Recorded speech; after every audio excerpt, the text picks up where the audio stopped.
Diyan po ako nag-worry, sir. VA din kasi mister ko, malapit na matapos yung down payment sa bahay. Baka need ng ITR kapag magpapa-approve na sa Pag-ibig. Actually, depende naman po yan kay Pag-ibig kung ano po i-require po sa inyo as VA. Okay, kung hindi naman kayo mabot ng 3 million plus, okay, hindi naman nare-require ng ITR yan. Kung below 3 million naman, kahit wala naman pong ITR. As long as na meron po tayong proof, okay, ng income natin, yung mga wise transfer, PayPal transfer natin, and then kailangan tugma din siya dun sa bank account natin kung saan natin siya pinapasok.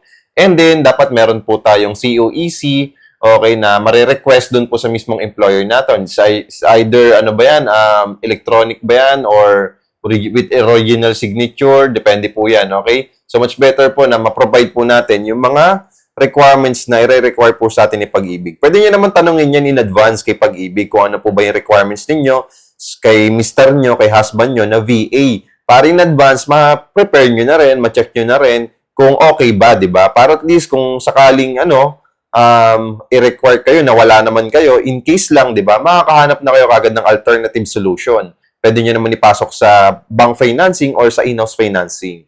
Kasi dito sa amin, no, so kung mag-avail po kayo sa amin ng True Pag-ibig, 10,000 cash out lang po talaga yung ilalabas natin and then no down payment. So ready for occupancy na to at marami nang nakalipat. At the same time, kami pang bahala mag-process ng loan mo. 30 days process lang, pwede na po kayo makalipat sa property na ino-offer ko. Just follow me and message me, Ma'am Mary. Ako interested din po kayo. Maraming salamat po sa pag-comment and wag niyo po kalimutan mag-heart. Thank you.